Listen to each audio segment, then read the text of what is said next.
This problem is number 6 on the example set for session or lesson 2.3.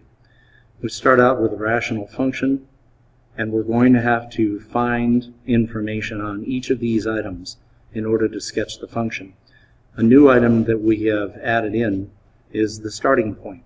Now this is a point that you choose by plugging in any x value you want, and that'll allow you to come up with a y value, and that'll be one of the points that'll help you sketch the curve. Now, this is a new thing we haven't shown before, but it's something that can be very useful. So we start out with the domain, and the domain is almost always indicated by a square root symbol or by anything in the denominator that creates 0, and in this case our domain has a restriction that x cannot equal 0. Then I check for holes. If you look at holes, there are no factors top and bottom that are the same, therefore there are no holes. Y-intercepts, I set x equal to 0, plug it in, and when I do, I'll get 1 over 0, which does not exist as a value, so I have no y-intercepts. My x-intercepts are going to be when y is equal to 0, so I set y equal to 0 here, and then set the numerator equal to 0. When I do, I discover that x is negative 1, and y is 0 because we're looking at the x-intercepts. Now I also notice that that's going to be odd. And the reason it's odd is because I'm looking at the numerator, which has a power of 1. The vertical asymptotes come from the denominator, and they're going to be 0. The reason that the vertical asymptote is going to reflect an even behavior is because we're looking at x squared. Or if you would like, you could look at the absolute value of x, which is what this is equal to, and the absolute value function is by nature an even function. Then I look at end behavior, and here you have to be careful to be detailed. End behavior from the right is when x approaches positive infinity.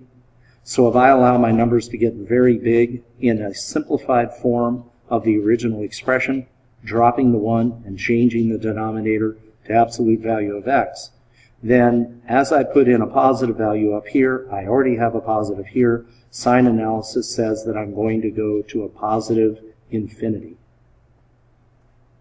Or rather, correction, a positive 1, because the values top and bottom have the same exponent value, so I use the coefficients, and the coefficient gives me y equals 1. Then I look on the left-hand side as I go toward negative infinity. Again, I'm going to end up with 1 as the coefficient. However, in this case, the numerator is going to be negative because I'm heading in a negative direction. Therefore, my horizontal asymptote going to the left, right up here, is going to be negative 1. In both cases, I'm starting from the y-axis, moving to the left for the horizontal asymptote on the left, and moving to the right for the horizontal asymptote on the right, with the vertical asymptote being the dividing line. Now we pull into play the starting point. We go ahead and plot the starting point. We also plot the x-intercept, which came from here. With those 2 points, I can draw the rest of the graph. Because I know as I move toward positive infinity from this start point, I have to be heading to an altitude of 1. So the curve must bow down to 1. I also know that my vertical asymptote here is an even vertical asymptote, which I obtained by looking at the vertical asymptote information here. Because it's even, I know the only direction I can go from this start point is upward. It wouldn't be reasonable to go downward because then I would have a very unusual cusp. We always go in the direction that's suggested. Because it's even, the other side must be going toward infinity as well, so I can start up here on the left-hand side and move on down until I hit my x-intercept. On this side, I'm heading toward a horizontal asymptote of negative 1, which leads me in this direction right here. Now you could have also started this side of the graph from this starting point here, or this x-intercept, and notice that you have to head toward negative 1, which suggests that the rest of the curve is concave up, and that satisfies an even performance or an even descriptor right here. The graph is done, and that's how you can use this information to do some of the problems in your homework. May the force be with you.